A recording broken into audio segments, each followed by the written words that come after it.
So it's 1:30. I think we can go ahead and get started. It's so nice to see a lot of familiar faces back here. How many of you joined us for Planning with Ease with Erin DiCarlo?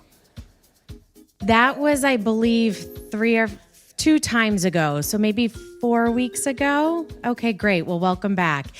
And how many got to experience the Joe Scott right-sizing presentation on what to do with all of our things? Did you all go home and open up your cabinet to the right of your sink and see what was up on the top? You did? Were you surprised? No? Okay. It's always a fun exercise for us to do. Right-sizing is an ongoing journey, as Joe mentioned, and it's not something that we can do overnight. So we need to help each other and remind ourselves that it's a process.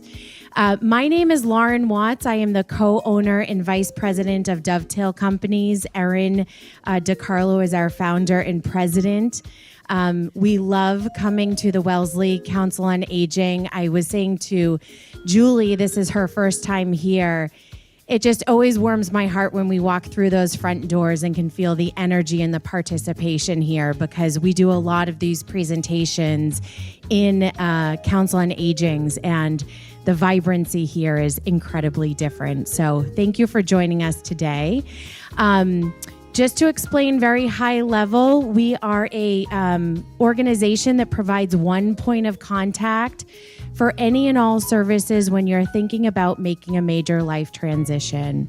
And Julie's going to go into that a little bit, but without further ado, I'd love to introduce Julie Ford. Julie is our Director of Home Sales, and she will be bringing you through today Selling Your Home with Ease. We're going to dive into what's going on in the real estate market.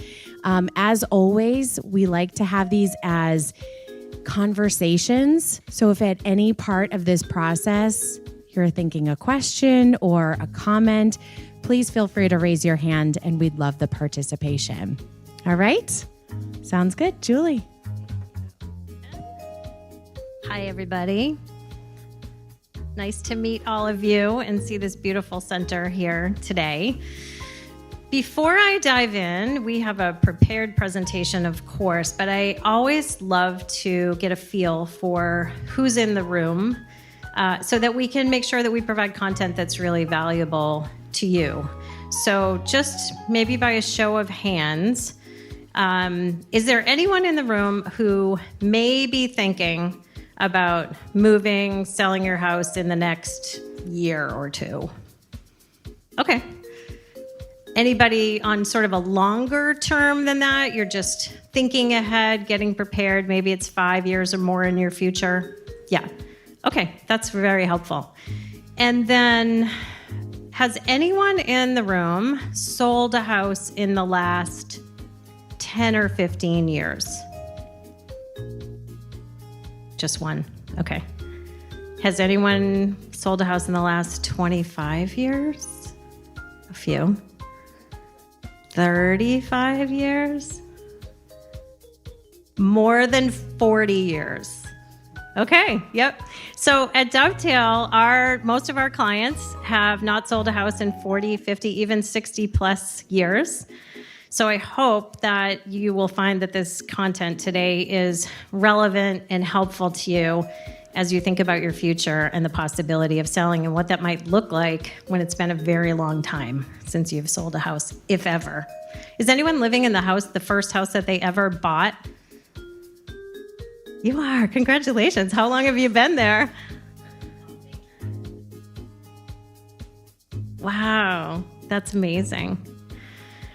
Okay, beautiful. So as we move along here, I think most of you are familiar that we work with older adults, and we have a variety of services that we provide. And some of you have experienced our planning conversations, our right-sizing and moving conversations. And then today we'll be talking about selling your home and how we can help you do that with more ease and less stress, because it can be a lot. Just want to acknowledge that. The way that we do that is, and we'll talk a lot about this today, is that we put you at the center of the equation and not the marketplace. So especially, this is the perfect time to talk about this. It just became spring 2 days ago, even though it doesn't feel like it. You may hear a lot, if you're thinking about real estate, about the spring market and getting ready for the spring market. And that's when real estate is most active, and it's important to sell at those active times. We actually have quite a different take on that. We really think it's important to prioritize your personal needs far beyond what's happening in the real estate market. And then we can weave in that support and expertise and help you understand the market and how it will influence you. We also talk a lot about how to maximize the equity that you've already built in your home. Does anyone remember what they paid for their house? Everybody remembers, right? Anybody pay less than $50,000 for their house? Yeah, a lot of people, right? Yep, when my parents first bought their house in 1968, it was $20,000. So you've built a lot of equity over the years if you've stayed in your house. You've probably made a lot of investments in it, kept up with the maintenance, maybe done upgrades. We want to make sure that when you're getting ready to think about selling, that you know the ways that you can maximize that equity, and so that you're receiving that equity that you need to take care of the rest of your life, rather than giving that away to a buyer if you didn't understand what to do to prepare to sell and maximize that equity. And then we handle all of the details. If you do choose to work with Dovetail, we handle all of the details with care and compassion. We really want to be at your side with a warm handhold and a lot of expertise guiding through this process and making it a lot easier on you. So I want to talk a little bit about the real estate market. And I'm curious if anyone has been hearing anything about real estate in the news headlines. Most of you, right? Does anyone have any questions about what they've been hearing in the headlines? Okay, that's interesting. Who feels like they understand it completely?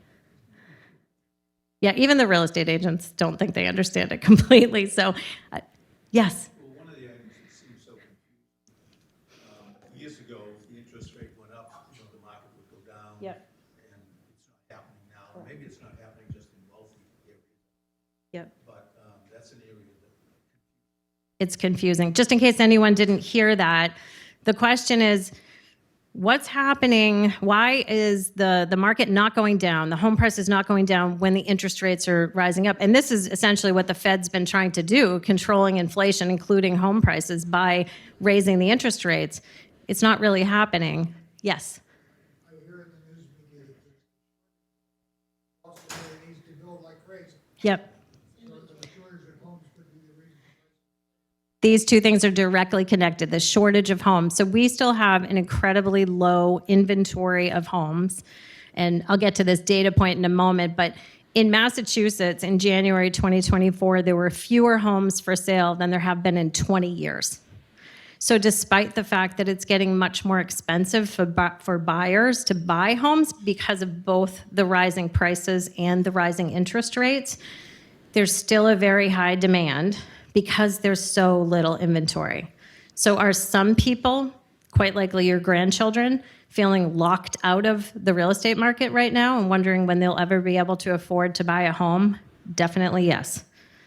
Are there other people that still need to find a place to live and are still buying? Yes. Here's the great news. If you're selling and you're not having to buy, so for instance, if you were thinking about moving into a senior living community, not doing a real estate purchase, you're in the best possible position right now in the market because you own the inventory and you don't need to worry about the real estate prices or the interest rates on the buying side. You may all be concerned for younger family members, but as far as your own needs, this is a good time to be in the market if you only need to sell. So interest rates are around 7%. They've been there for a little while. They're not going to go down dramatically. They may go down a little bit this year. One way that that does influence the market as a seller a little bit, you could say negatively, is that buyers are taking a little bit of a longer time to make a decision, especially if you have a higher priced home. So in the lower prices, and it's crazy, right, to say that $500,000, $600,000, $700,000 is a lower priced home, but that's where we are. They're making decisions more quickly. Higher prices over $1 million, it's often taking just a little bit longer to make a decision because they've really got to evaluate if they can afford the home that they want. So that's the days on market. That's a trend right now. Days on market is increasing, especially for higher priced homes. As a seller, it just means maybe you can't expect your home to sell the first weekend on the market. Maybe it's going to take a month, 2 months, even 3 or 4 months, depending on your home. And that is sort of a more normal real estate market, but not what we've seen for the past few years. Yes?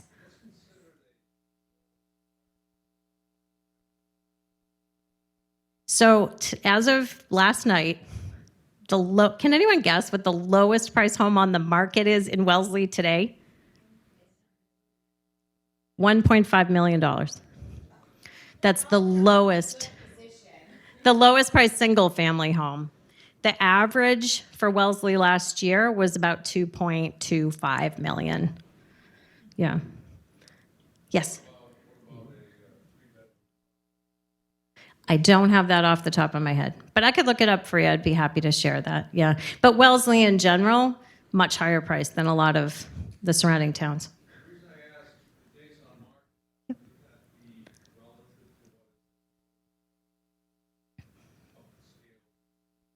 Yes. So if you were looking to get into Wellesley, say, as a buyer, you'd see a more competition, right, for the lower priced home in that community than you would for the higher ones. Exactly. Yep. And then inventory and demand. We just talked about that. We have very low inventory.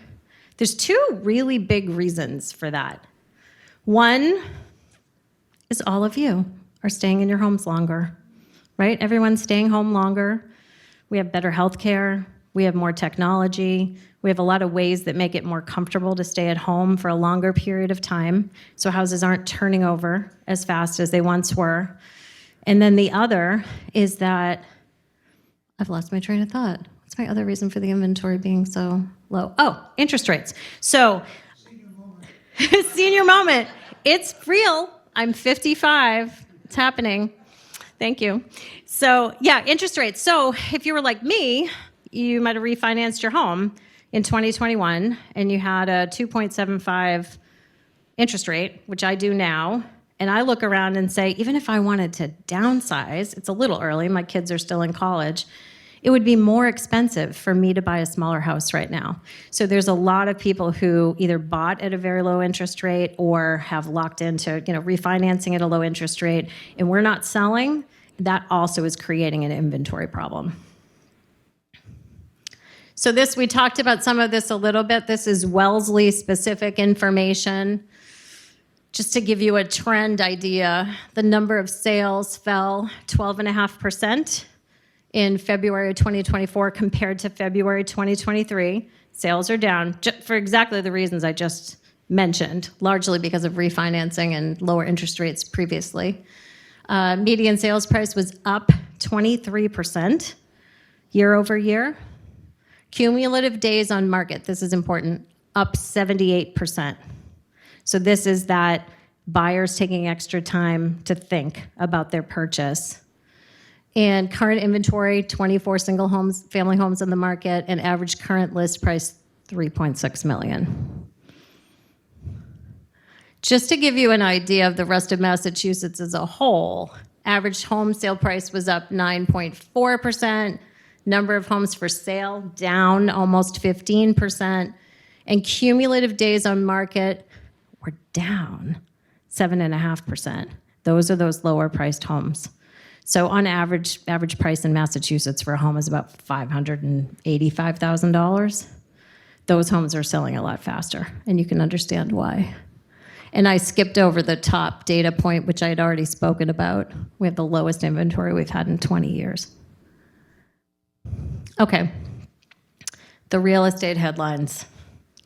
So the New York Times broke a story last Friday morning ahead of the National Association of Realtors, ahead of anyone. So the general public was hearing this news at the exact same time as everyone in the real estate industry. And I love the New York Times. I'm a subscriber, really appreciate their journalism. They did not really get it right with this. There were a lot of really clickbaity headlines about the news last week. So I'm hoping I can just share a couple of pieces of information that if you're wondering about it, if you're thinking, how's this going to affect me as a seller, the changes in the real estate industry, that you'll have a little bit more accurate information, but also know that this is changing day by day. So there have been, over the last few years, several commission lawsuits, they're class action lawsuits, that were brought against the real estate industry, against the National Association of Realtors, against some brokerages. And primarily at issue is how commissions are paid to sellers' agents and buyers' agents.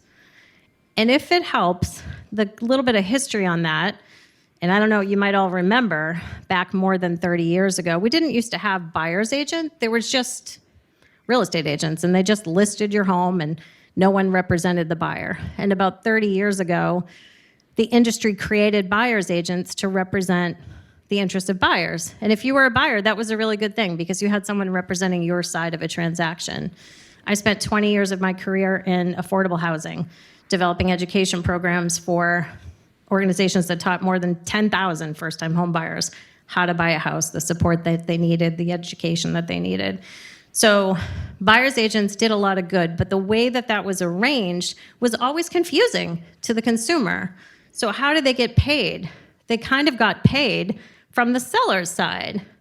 So we would meet and you would say, Julie, I'd like you to list my home, and we would talk about what you would pay for that. You would agree to a commission percentage, and then we would talk about how if there's a buyer's agent, someone representing the buyer, they'll get a portion of that. So essentially my brokerage would pay their brokerage. This was really confusing. So that's the brief overview of the history. The lawsuit said, we don't like that. This needs to be separated. And the Department of Justice agreed. It's called cooperating compensation. It's going away. And I think that's a good thing. It's just a little confusing right now. So what's going to happen is when you go to list your home, you're just going to make an arrangement with your listing agent for how much you're going to pay them. Then you're going to have a conversation with them about, do you want to offer any kind of incentive to a buyer's agent to bring you a buyer? It's exactly how it works in the commercial real estate industry, actually, but it's going to be a little more clear. And agents are not going to be able to list in the MLS, the multiple listing service, anymore how much that compensation might be. It's just going to be negotiable. And then buyers are going to have to sign a representation agreement with their agent, and that's going to professionalize the industry a lot more. So how will commissions be paid when you sell your house? Seller commissions to your agent will just be paid by you. You're going to negotiate that with your agent, and that will get paid by you at the closing. And buyer commissions could be paid a variety of ways. So either the buyer is either the seller, as they have been, might offer an incentive, or the buyer is going to have to pay their agent themselves, or it's just going to be a negotiation that part gets paid by the buyer, part gets paid by the seller. I just want to acknowledge this is a big conversation. There's a lot of nuance to it. And on a practical level, I would just say, when it comes time to think about listing your house, this is a conversation to have with your agent about strategy. Because if 4 people in your neighborhood are listing their house and offering compensation to the buyer's agent and you're not, it's going to make you less competitive. But I don't have a crystal ball, and I cannot predict what's going to happen with that. Everyone in your neighborhood could decide not to pay a buyer's agent. And then that's a conversation that you can have and a decision you can make at the time. Does that help clear it up a little? Okay, I'm seeing a lot of nodding. Okay, good. Any questions about that before we move on? Yes? Why do you think this new system? I think 2 reasons. One, I think it's going to feel far more clear to all consumers where their money is going and how it's getting paid. I think. 2, I do think it's going to professionalize the real estate industry even more, because now let's face it, the bar to become a real estate agent is far too low. You really need to make sure that you're working with a professional agent who has a lot of experience, who does this full time and who knows what they're talking about, because you only have to take a 40-hour class and a test to become a real estate agent. And that's not great. Yes. I don't understand how a seller expects to, since you don't know if you're gonna pay how much. Yes, exactly. So this will be really important when you're evaluating offers. So when we list a home, we will provide you initially with an initial net sheet. And that net sheet will be based on what we evaluate the market value of your home to be if you were to sell it at that amount. And then several costs associated with selling your home, including seller agent commissions, real estate attorneys, stamp tax to the state of Massachusetts. There's a list. And you'll have an idea of what your bottom line is. Every time you receive an offer from your home, for your home, it's your listing agent's job to evaluate every part of the terms of that offer and redo that net sheet for you. So you'll understand, if I accept this offer, this is my bottom line. But if I accept this offer, it's this. Does that help? Okay, great. Oh, yes.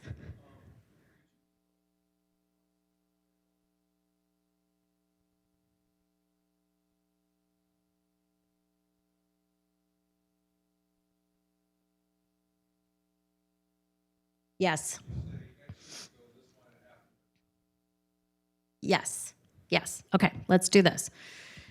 You're going to list your home in last December for $2 million. Could you repeat the question because we can't hear it? Oh, yes, absolutely. Okay. So the question is, could I give a scenario with like real numbers of what this looked like selling your home in the past under the which is actually the current scenario for how business gets done, and what it will look like or could look like in the future. Did I articulate that correctly? Okay. All right. So you listed your home last December, and you agreed with your listing agent you were going to pay a 6% commission to sell your home. So that's a $2 million home. That's $120,000. And in that conversation, you agreed, okay, we'll offer 2% to the buyer's agent, and listing agent, you will keep 4%. So now the listing agent's keeping 80. When the buyer's agent brings the ready, willing, and able buyer and you come to an agreement, they're taking 40. That's all getting paid from the listing side, so from the seller. So you, the seller, are now paying $120,000, and it's getting split up between your agent and the buyer's agent. That's how it's been being done. And by the way, I have to say, real estate commissions are negotiable. There's no standard fee, right? Everybody understands that. I'm just using numbers to make it easier to conceive. In the future, we could have a conversation and say, okay, we're going to list your home this September for $2 million. I'm your listing agent. We charge 4%. So you know you're going to pay 4% as the seller for the services of your listing agent. Then we have a conversation. Would you like to incentivize a buyer's agent to bring a buyer to this transaction and offer any compensation for them? And you could say a number of things. You could say, no, I think it's on the buyer to pay their own agent, which is totally legitimate. And that could be it, and you're just paying your listing agent.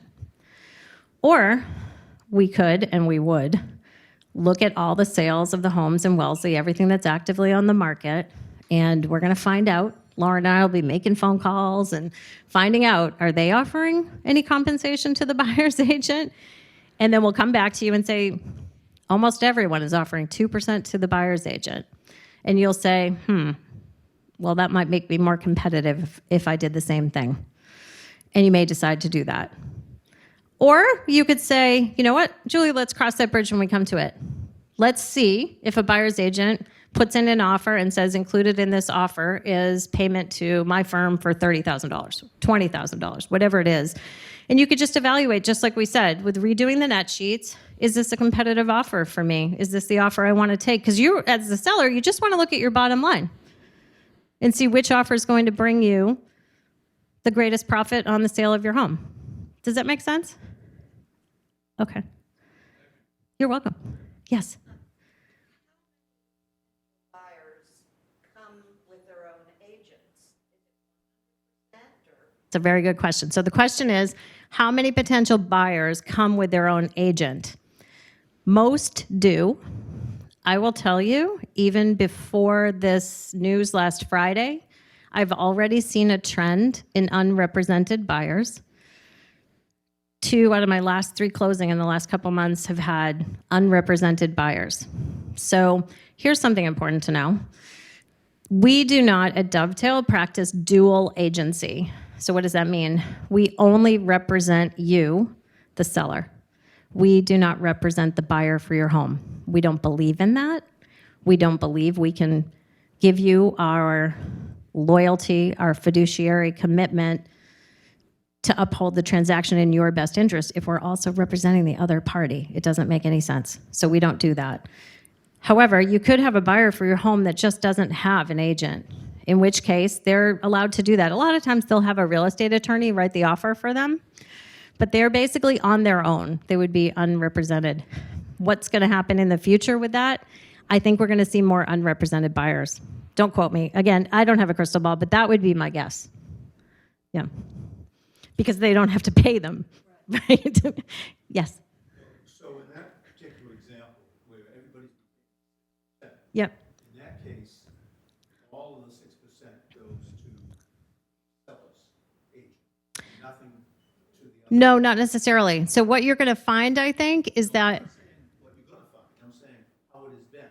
Oh, how it has been. No, everything gets negotiated. Oftentimes, we'll offer our sellers a way to save money and reduce that. If there's no buyer broker to be compensated, it's a case-by-case basis. I will just tell you personally, I've saved the seller's money on both of those recent transactions because there was no buyer's agent to be paid on the other side. Very different than everybody's experience, of course, we haven't sold homes for 20 years. Yeah, but in what way?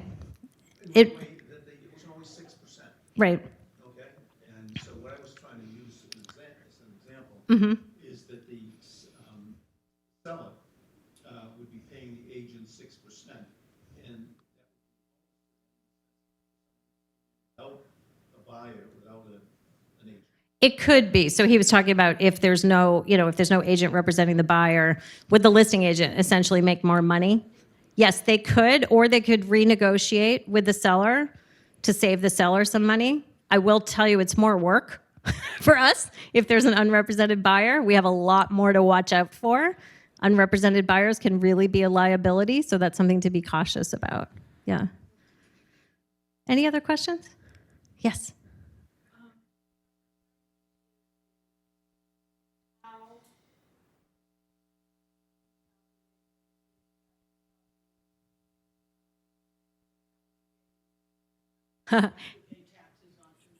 It's complicated. So the answer is it's complicated. So you need to talk to, sorry, we timed out because we were chatting so long. We'll fix it. You need to, I think just unplug it and plug it back in. Yeah, thanks. You need to have a CPA to do this calculation for you. If you're a single person, you get a $250,000 exemption against the first profit that you've made on your house. If you're married, it's $500,000. Those are the numbers today.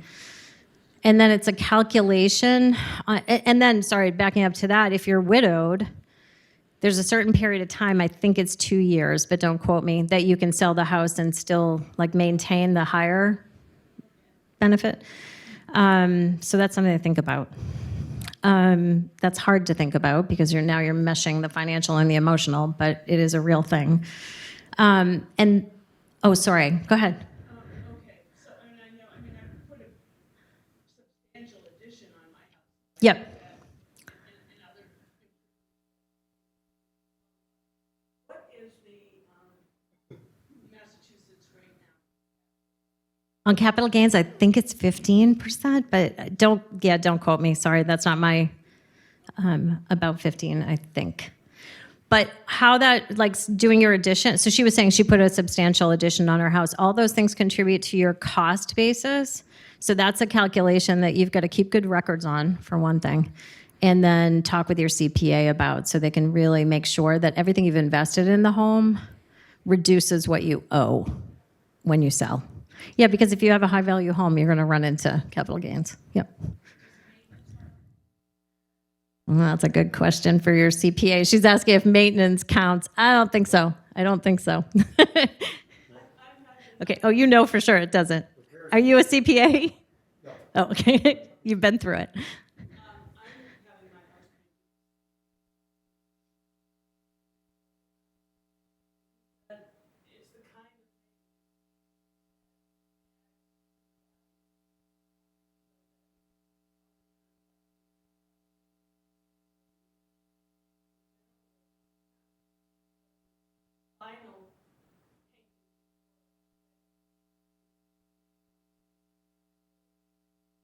So this is something where I'm going to just have to defer to your CPA. Yeah, I wouldn't express an opinion on that.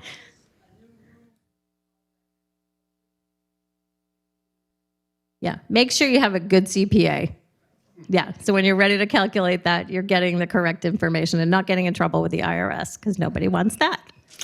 Yeah. Okay, any other questions about this this real estate news, how commissions get paid before we move on? No, we're good? Okay, great.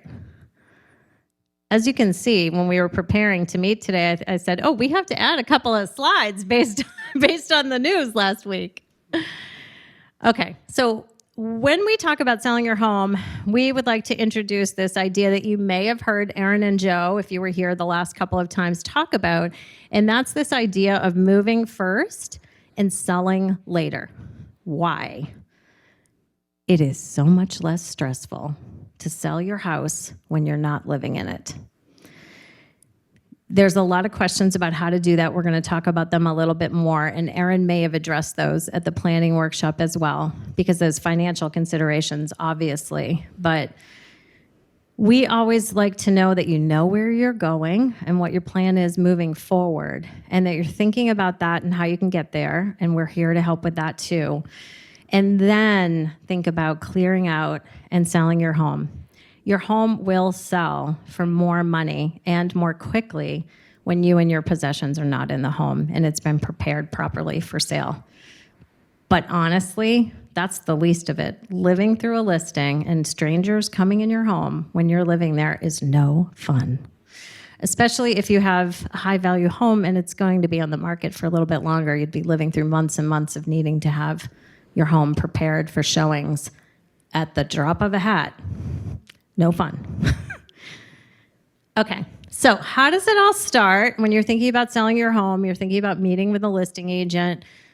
First, there's a consultation phase. So we work with our clients for months, sometimes years, before anything actually happens, especially if you're thinking and planning ahead. So we schedule a time to come to your home. It should be really this way with any real estate agent, and get to know you, discuss your goals, view your home, learn about all the upgrades, the painting and the furnace and the roof and everything that you've done to maintain your home over the years, and make a plan with you. And part of that plan will be talking about funding your next step. So if you do decide to take our advice and think about moving first and selling your home later, you'll need to think about, how am I going to do that? It all depends on where you're moving. If you decide to move to a senior living community that's just a monthly rate, you may have enough cash just in the bank to pay for several months of living expenses until your home sells. Or you may be considering a different kind of community that has an entry fee. It might be several $100,000. And that might mean that you have to tap into investments, or you might have to tap into the equity in your home in order to make that next step. One thing I like to recommend that you think about and consider is talking with your lender about a home equity line of credit. Probably if you've owned your home for a really long time and you haven't taken out many recent mortgages, you may have a great deal of equity in your home that you could access to fund your next step. You can open up a home equity line of credit and not access it. So not spend any money, just have it there available to you. Actually recommend this to most homeowners. So if you have an emergency and you need to access quick cash to make a repair, that you have that available to you. So good to think about where you're going first, and then just talk to your lender and see what they have available for a home equity line of credit. You don't have to use it, But if you do want to use it, you don't use it until it's time to move. And then maybe, yes, you're paying interest. And yes, the interest rates are high like they are for mortgages. But you hopefully only have to use that for maybe 4 or 5, 6 months and then just pay it back when you sell the home. So that's another way. And then there's bridge loans. If you have an emergency, those can be kind of expensive, but they are an option if you end up in crisis. So, and we're happy to, talk one-on-one about any of these options. So as part of the consultation phase, we're going to talk about the price that you set for selling your home. We'll do a deep dive market analysis after our first meeting. Then we'll come back and share that with you. And the thing to know about that is that analysis, it's always based on the price that your home would be listed for if you sold it today. So that gets revisited. So you might be a year out from selling your home. We could talk about a price now just to give you an idea to help with planning. If you haven't had a market analysis done recently, you might be very interested to find out what your home would sell for today. If you've been looking at Zillow, the number's probably wrong. Just want to say that. But it might give you an idea. So pricing is a science. It's also the most important strategy to selling your home. So does anyone know what happens when you overprice your home? Nothing. Nothing happens when you overprice your home. Right. It just sits for too long. And the unfortunate side effect of that could be that your home sits for so long that people start to wonder what's wrong with it. Yes. Yes, that's true. You sell other people's homes. That's perfect. Yep. Other people are going to sell their homes first, and you're going to just be sitting there on the market. So, we all are optimistic about how much we could get if we sell our home, but there has to be a level of realistic involved with that as well. And we do this all the time, so we're happy to give you our thoughts on that. So, deep breath. This is a lot of information. How's this landing with everyone? Good? Does it feel relevant? It's helpful? Okay. So we'll spend the second half of our presentation sharing with you how we go about selling the home. Like, what is the process for selling a house? And we've broken that down into 4 distinct phases, and we'll go through what those phases are. So the 4 phases are preparation, marketing, listing, and what we call contract to close. And the first stage is preparation. What needs to be done before your house goes on the market? Does anybody have an idea of what they think needs to be done to their house? Yeah? You have a pretty good idea? Yeah. Painting, maybe. Everybody has a list, right? We all have that list of things we kind of know needs to be done.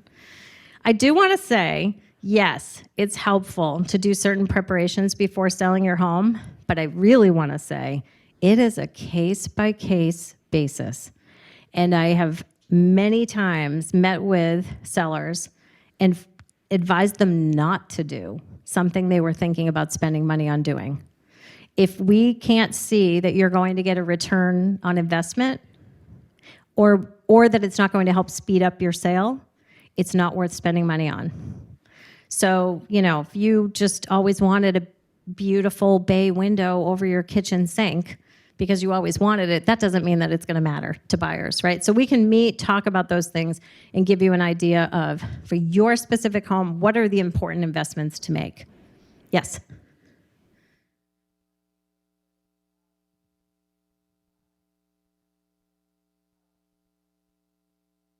In which case, it would have been a total waste to spend $1.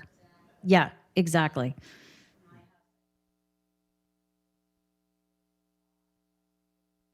Yep.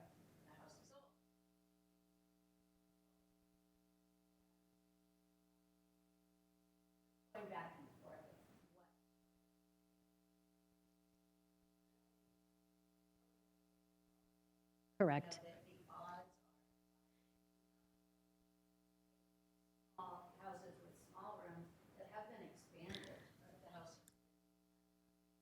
Yep.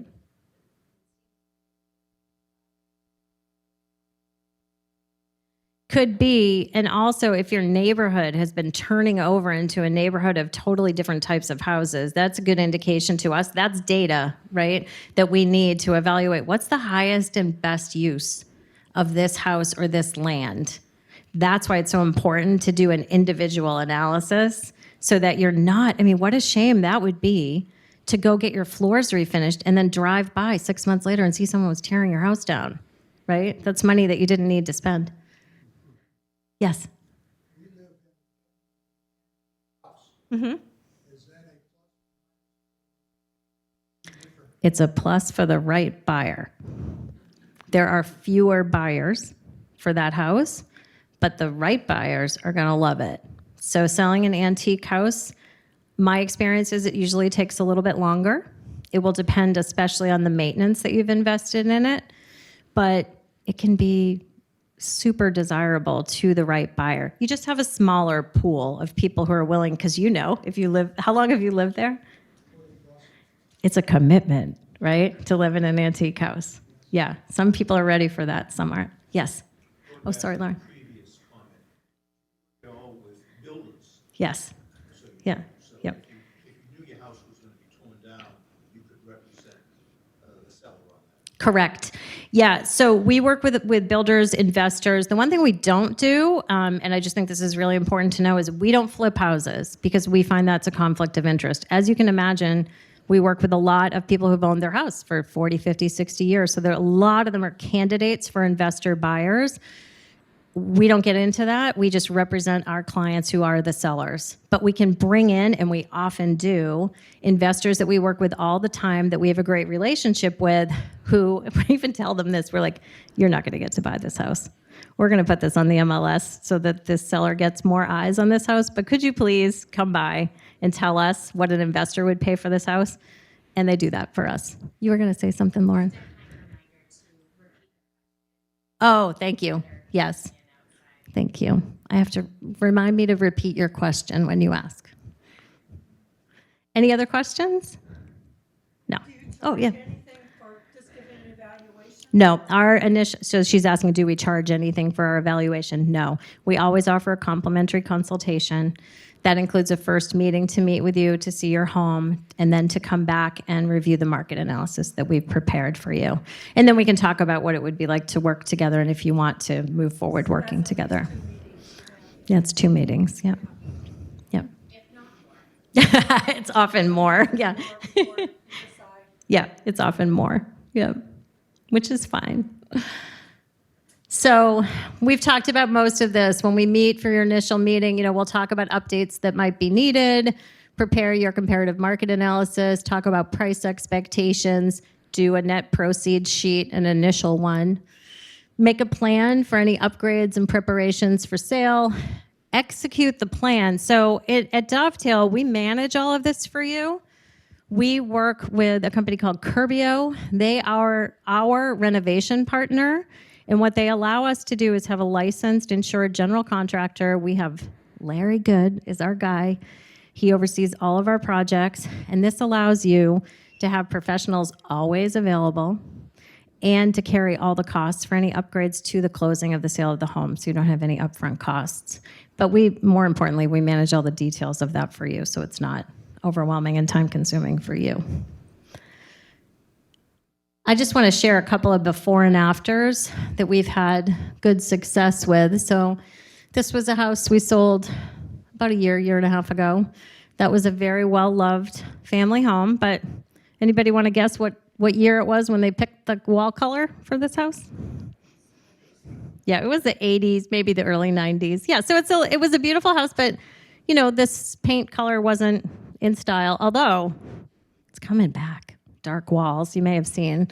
But all we did here, this is the same room, we just made, you'll see, we had some this was a pretty big project. It was a $60,000 project because there was some mold and water damage and other things that needed to be done to the home. But in terms of cosmetics, all we did in that room, if you kind of go back, is painted the walls, changed the carpet, painted the surround of the fireplace, and we even and this, by the way, is virtual staging. Is anyone familiar with virtual staging? It's gotten a lot better. So a few years ago, it came out, and I hated it because the technology wasn't really great. The furniture didn't look like it really fit the room. But it's gotten better and better. And honestly, as a seller, it's so much more cost effective for you. It costs thousands and thousands of dollars to have in-person staging. And we can really help a buyer visualize, especially if you've moved, right? So if you've moved and your house is cleaned out, there's no furniture in it. Nobody can really visualize themselves in an empty house. So we use virtual staging a lot to help buyers visualize what their experience would be living in your home. But like you can see, we don't do things that are unnecessary. So the door was painted, but those two windows, we didn't paint those. Those were vinyl. That family had updated their windows to a wood look vinyl. So we left it as is. You know, there's simple decisions that can be made to save you money that will just go a long way towards buyers feeling like they can see themselves in your space. One more example. This is actually a beautiful condo. The woman who owned it was an artist. But guess what? When we walked in here, there really wasn't much wrong with the space at all. There wasn't even much dated, just some paint and carpet that needed to be replaced. But guess what was the only thing I could think about when I walked in this house? Nope. What an interesting life this woman has had, right? Where has she traveled? Oh, she's an amazing artist. But I'm not thinking about living here. Now I want to get to know her. So, so one of the things we had to do here was really just sort of depersonalize and then just do a refresh. So this was just painting and carpeting and a few minor fixes, you know, relative to the price, which was like 1.2 million. It was a relatively small investment of 17,000 that allowed us to sell it really quickly for her. So those are just a couple examples of the types of upgrades. That is virtual. She's asking if that's virtual. Yep, that's virtual staging. They moved. They took our advice. They already moved to their new home. They brought their furniture with them. They had lovely furniture. They brought it with them. They were living in their new space, and we used virtual for the staging. Yes. Oh, sorry. Yes. Oh, yeah, virtual staging. It's technology. It's just computerized furniture. So what happens is we bring in our professional photographer to do the photos and the videos, and we'll talk more about marketing in a minute. And then they have someone who is a whiz with virtual staging software who decorates the apartment or the house on the computer. So it's not real. So then if you were to walk into that space, there would be no furniture in there. So you could do that yourself? You could do the virtual? I would not do it myself, and you wouldn't want me to because I'm not talented with that, but we hire somebody. Yep. Knows how to put virtual Yep. furniture in there. Yep. The photography company that we work with does that. Yes. Can you talk about the impact of why we use virtual staging?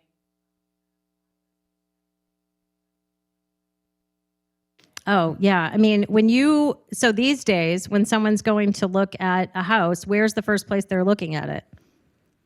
On the internet. I can't remember the exact number of seconds it takes for someone. It's kind of like online dating for houses. It's 7 seconds. Like in 7 seconds or less, someone's swiping right on your house if they don't like the first picture that they see. So it's really, really important that we make that visual impact. And also, you know, the furniture that was here in this apartment was beautiful, but it belonged to a different generation of people who lived there. Yes. That one? Or a prior house? That one. Yep. This is a different angle on the photo, if that was confusing you. Same room, different angle. Yep. Was that what you wanted me to comment on, Lauren? Yes. So instead of paying $17,000 for the furniture, you're paying $17,000 for the software. No. The $17,000 was painting the whole apartment, installing new carpeting in all the bedrooms, and doing minor carpentry fixes on the apartment. Those costs were preparing the space, and then the furniture is just virtual. We don't pay, well, we do pay. It's part of our marketing package, but it's not $17,000. So we have a couple $100 for virtual staging. Yeah. Did that answer your question? I don't understand virtual. Why doesn't it just have it painted Oh, you mean pretend to paint it? I have a great story about that. I did that one time. Can I share my virtual? So the question was, why don't we just virtually paint a place? So one time I was selling my friend Barbara's house, and Barbara liked this color. She also liked red and blue, and every room in Barbara's house was red, blue, and green. And she refused to paint. She moved out, and she said, Julie, I'm not going to paint. Buyers can paint it themselves. And guess what happened? We sat, and we sat, and we waited, and we waited. And it was a beautiful house. Nobody wanted to buy it. Amazing when you think about it, because really it's only paint, right? I kept talking to Barbara. I think we need to paint. I think we need to paint. Nope, nope, nope, nope. Finally, after 3 months, I said, let me just do a test. Let's virtual paint. I'll show you what it's going to look like, and we'll put that up online and see what happens. And we sat, and we sat, because people came in and they could see it's different. The virtual furniture is one thing. When somebody comes to see your house and it has furniture in it, they don't expect your furniture to still be there when they move in, right? So it really isn't that jarring for somebody to see technological furniture and walk into an empty house. But when they see your house with nice white walls on the internet and they walk in and they're still green, they're not just disappointed, they're kind of mad because they're going to have to do it themselves. So I only tested it one time, but it didn't work well. I just want to add to that. The reason that we come in and assess how you've been living in your home today and what upgrades need to be made, it's because buyers are paying so much more money for your home. A lot of times, because of the rising interest rates, they don't have that money to make those improvements. So they may look at your home and say, without making these improvements, I can only offer you $1 million because I'm going to have to make those improvements. But they may look at it and say, if you've done the paint, you've done the carpet, and you've made those minor fixes, they're looking at it and saying, thank you so much, seller, for caring how I view your home. I actually feel like I can make a little bit of a wiggle room or make some concessions here, and I'm going to offer you more money on that home. So that's all part of the strategy that we talk to you about when we come in and really evaluate your home, the value, what your goals are for selling your home, and what buyers are looking for. There have been a lot of times that we have walked into our clients' homes during that initial conversation and said, it's really not worth you doing anything because it's not going to dictate what you're going to get. So those are really valuable conversations. If you're meeting with agents that automatically say, you've got to do all of this stuff, ask them why. Get very curious. Understand what the difference is going to be for yourself, because that's time and money on that side of things. Does that answer your question? So we would love to do the virtual painting and all of that, but to Julie's point, it's still going to sit because buyers are going to look at it and say, that's a huge expense that I'm going to have to take on. And you know, once you get into one project, you open up the can of worms for 5 others. Yeah, it never works to just paint one wall because the rest of them look dingy after that. Yes. Just one quick question. The money that is invested in Yes. spiffing up the place, Yes. Yep. That's paid by you, the seller? That's paid by the seller. Exactly. But if you work with a company that can carry the cost to closing, we can. You don't pay it until the home is sold. So it just gets paid from the proceeds of the sale. Yeah. But as you can see here, their return was $150,000 on an investment of $60,000. So they made that money back on the investment, which is something that will help you look at. On a big project, I really like to see that the numbers kind of say you can at least double your investment. If you're going to spend 50, I want you to be able to get back 100 for the time and effort that took. Yeah. I just want to do a time check. We have all afternoon, but does anyone need to leave soon? Is everybody okay if we go till like 3? Is that okay for most of? Okay. All right. If anybody needs to dash out, that's totally fine. We won't take it personally. I know we've gone a little long. Yes, so many good questions. And don't stop because that's actually my favorite part. Okay, moving ahead to marketing. So now your home's all prepared for sale. We've done anything it needed to be done to prepare it. And sometimes it's just the minimal, right? Just clean it out, do a deep clean, put it on the market. Sometimes that's the appropriate way to go. Now we move into marketing, the strategy to positioning and pricing your home correctly. This is a big phase. There's a lot of things that happen here. As soon as the home's ready, we're going to schedule professional photos, professional video. Does anyone know what a virtual tour or a Matterport is? Who's never heard of a Matterport or a virtual tour? Anybody? Yeah. It's really fun. On the computer, you can actually take a walk through your house. You can see it from a dollhouse view. You can see it from a looking down like a blueprint view. You can bring your mouse on your computer down and walk through the house. Different people have different feelings about this. Some people don't like the security risk of that. People on the internet potentially understanding every nook and cranny of your house. If you're not living there, it's less of a security concern because your items, your personal possessions aren't there and your people aren't there. But for houses some houses are hard to understand. Did you ever walk into someone's house and you'd be like, wait a second, I don't know how to get back to the living room. Some houses have different unique layouts.